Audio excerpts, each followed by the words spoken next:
Assalamualaikum warahmatullahi wabarakatuh. Kami dari AD02 kumpulan kelima.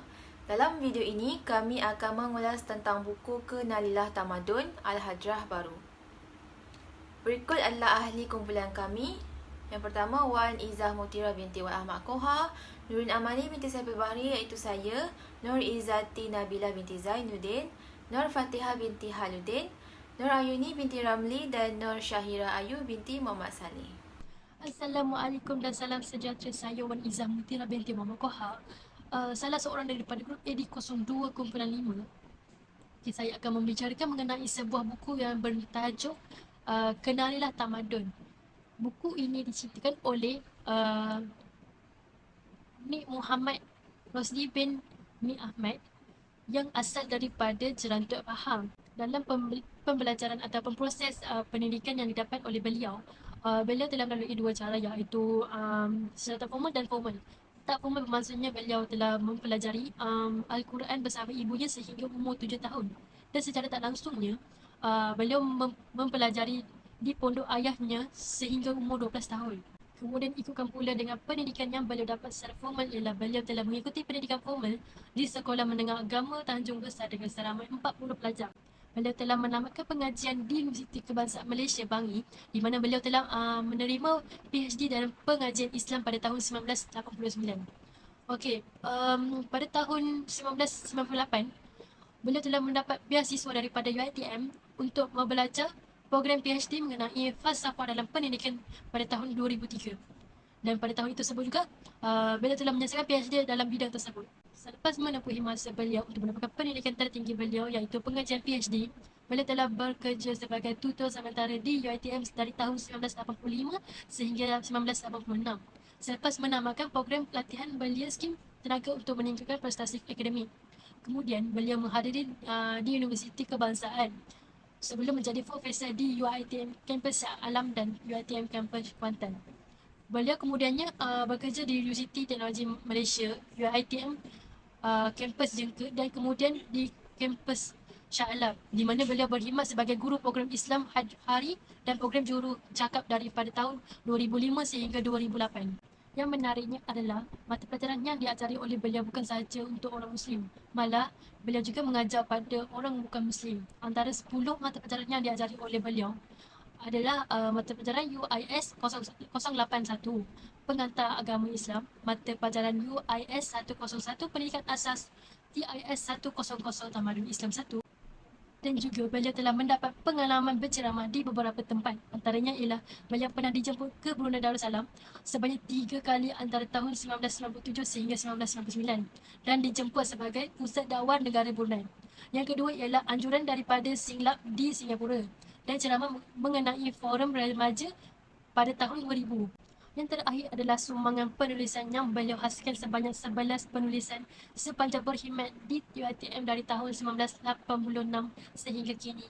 Antaranya ialah yang pertama ialah Al-Islam Ijilid 1 dan 2 pada tahun 1996 dan 1997. Yang kedua ialah penulisan bersama Mutiara Keluarga Bahagia 1998. Baik, saya teruskan dengan 2.0 iaitu ulasan dan perbincangan.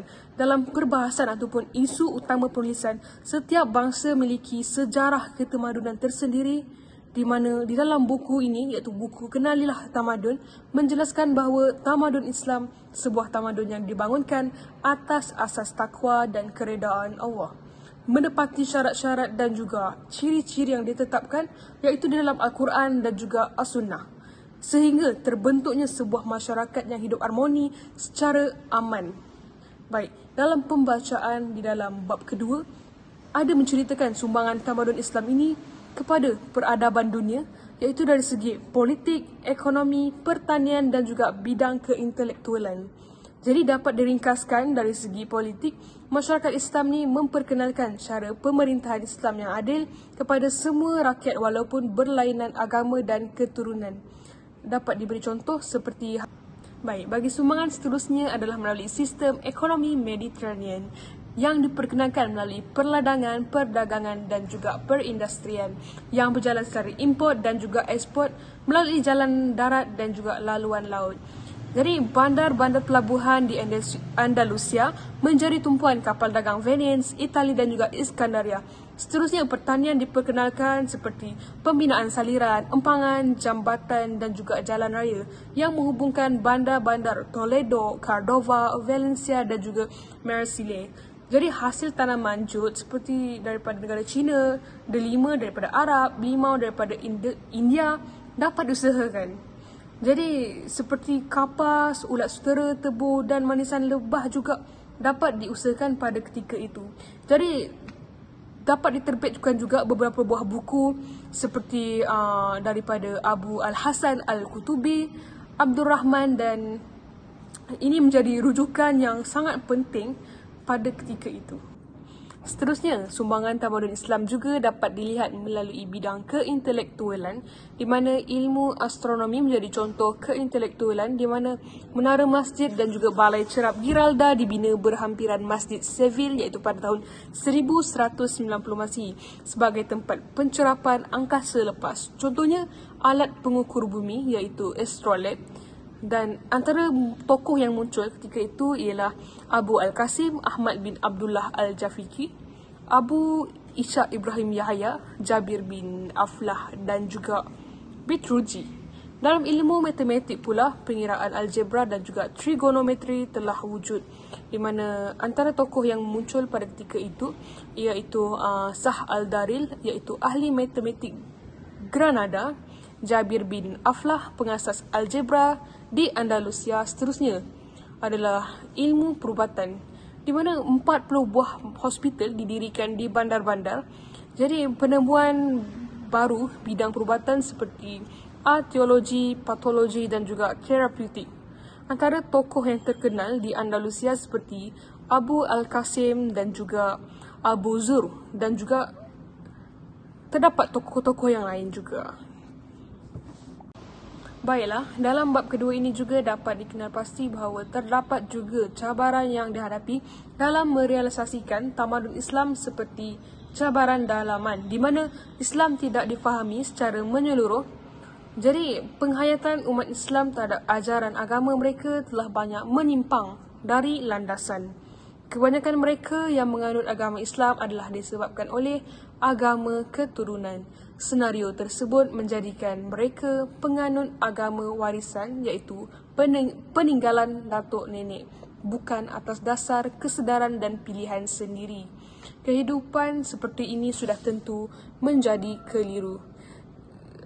Antara cabaran yang lain dihadapi adalah budaya hiburan di mana budaya hiburan ini telah menjadi satu fenomena utama dalam kehidupan muda hari ini.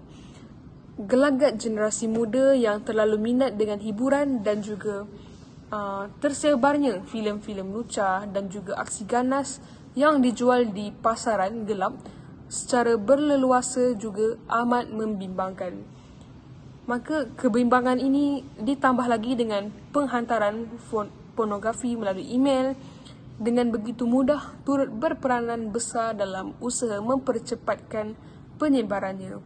Budaya seperti ini jika tidak dibendung kegiatannya akan bertambah merebak dan menjadi masalah besar kepada negara dan juga tamadun Islam sendiri. Melalui dua masalah ataupun cabaran yang dihadapi tadi, di dalam buku ini juga menceritakan langkah-langkah yang dilakukan bagi mengatasi masalah ataupun cabaran tersebut, di mana langkah pertama iaitu dengan menterjemahkan Islam secara lengkap, di mana Islam ini perlu diterjemahkan kepada masyarakat dengan pengertian yang sebenar dan bukan dalam bentuk yang sempit. Dalam tasawur Islam yang lengkap, mampu melahirkan umat Islam yang memahami Islam dengan sebenarnya. Selama ini, masyarakat didedahkan dengan Islam dalam bentuk serpihan yang menjurus dalam aspek-aspek tertentu sahaja. Justru itu, segenap pihak perlu mengembeling tenaga agar masyarakat Islam menyedari bahawa pemahaman mereka dalam bentuk tersebut adalah tidak tepat. Langkah seterusnya yang diberi dalam buku ini juga adalah menyekat pintu-pintu kerosakan di mana tidak sempurna dalam mengubati penyakit kalau sekadar hanya diberikan ubat tanpa kawalan atau berpantang daripada mengambil sesuatu yang boleh mendatangkan penyakit. Hal ini yang sama boleh dikiaskan kepada penyakit dan gejala sosial yang berlaku dalam masyarakat. Masakan cukup sekadar menyampaikan ceramah dan motivasi bertujuan menyedarkan masyarakat agar jangan terlibat dengan aktiviti yang tidak bermoral dan menyalahi undang-undang dan peraturan tanpa dikawal oleh undang-undang dan penguatkuasaan hukum. Dalam erti kata lain, segala elemen yang telah dikenal pasti menjadi punca berlakunya sesuatu kerosakan dan juga kemusnahan sosial perlu disekat. Seterusnya, pandangan terhadap penulisan atau hasil kajian. Setelah pembacaan dan perbahasan dilakukan, dapat dikatakan perbahasan ini sangat menarik. Melalui perbahasan ini, kita dapat mendalami sejarah sesebuah tamadun dengan lebih terperinci. Selain itu, kita juga dapat mengetahui bahawa tamadun Islam ini telah banyak menyumbang kepada perkembangan peradaban dunia. Melalui perbahasan ini, juga dapat mengetahui kesukaran yang dihadapi terutama dalam merealisasikan tamadun Islam. Tamadun Islam itu sendiri. Walau bagaimanapun, tamadun Islam itu sendiri telah melakukan langkah-langkah yang terbaik dalam menangani permasalahan tersebut. Oleh itu, perbahasan ini dapat diterangkan dan dibahaskan dengan baik. Bermula sumbangan, kita akan teruskan dengan kepentingan penulisan. Setelah pembacaan dan perbahasan dilakukan, dapat dikatakan perbahasan ini memberikan beberapa kepentingan kepada pihak ramai. Jika dapat dilihat, seseorang individu itu sangat penting dalam menghormati dan menyanjungi tokoh-tokoh terdahulu dan pejuang Islam terdahulu dalam membangunkan ketamadunan Islam itu sendiri dari zaman gelap sehingga ke zaman pencerahan. Oleh itu, seorang individu perlulah mempunyai sikap bertanggungjawab ke atas diri sendiri dengan memberikan apa yang diri perlukan dan menghindarkan diri daripada apa yang merosakkan diri. Selain itu, perbahasan dan penulisan ini menimbulkan kesan kepada masyarakat, di mana masyarakat haruslah menanam semangat juang yang tinggi dalam membangunkan diri dan masyarakat tidak kira dalam bidang apa sekalipun. Hal ini akan memberi impak yang besar terhadap dunia hari ini. Penulisan dan perbahasan ini juga memberi kepentingan kepada negara, terutama kepada ketua atau pemimpin negara seperti semasa berpolitik. Dalam perbahasan ini, pemimpin yang adil adalah politik yang berjaya membangunkan negaranya dengan baik, manakala pengurusan ekonomi yang bersistematik mampu meninggalkan negara lain jauh ke belakang. Sekian daripada saya. Seterusnya, komen terhadap gaya dan metodologi penulisan. Metodologi kajian adalah merujuk kepada kaedah yang paling sesuai untuk menjalankan penyelidikan dan menentukan tata cara yang efektif bagi menjawab permasalahan kajian. Buku yang dipilih dan dibaca memiliki ayat yang mudah difahami sekaligus memiliki istilah yang jarang dijumpai dan dilengkapi dengan penerangan yang mudah digambarkan. Rujukan perpustakaan telah dibuat melalui buku Kenalilah Tamadun dan penulisan merupakan peringkat terakhir dalam proses penyelidikan, terutamanya selepas sumber-sumber diperolehi dan dikutip, dihayati, disaring lalu digunakan. Penggunaan sumber yang terpilih kerap menjadi faktor pengimbang bagi menentukan corak penulisan yang dihasilkan. Oleh itu, dapatlah dikatakan di sini, pengalaman manusia pada masa lampau itu hendaklah direkodkan dengan tepat dan bernas, iaitu melalui kaedah penulisan yang sesuai. Seterusnya, kekuatan atau kelemahan penulisan.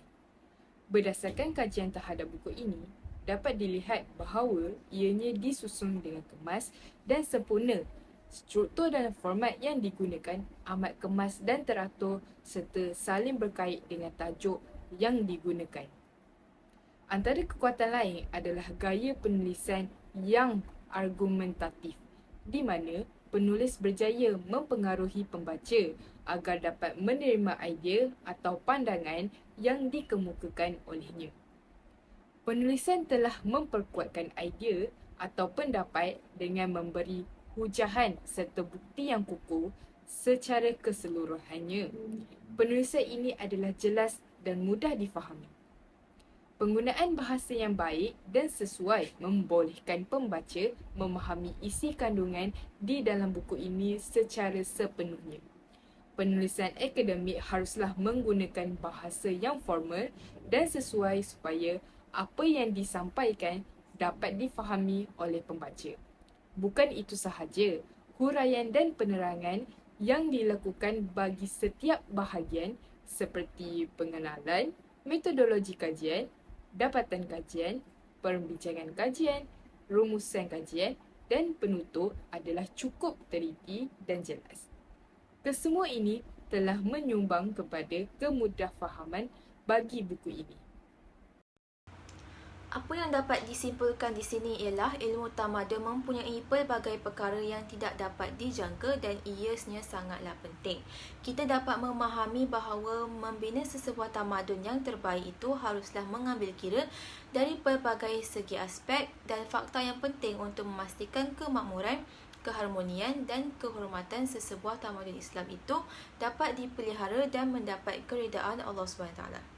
Buku ini juga mengetengahkan perkara yang penting untuk memberikan kesefahaman yang menyeluruh tentang ketamadunan, terutama sekali mengenai pengenalan ilmu ketamadunan. Penulis ini telah menguraikan jelas mengenai tajuk ini dengan menguraikan melalui beberapa perkara penting. Antaranya, ianya jelas menerangkan mengenai konsep, faktor kejayaan dan kemerosotan tamadun.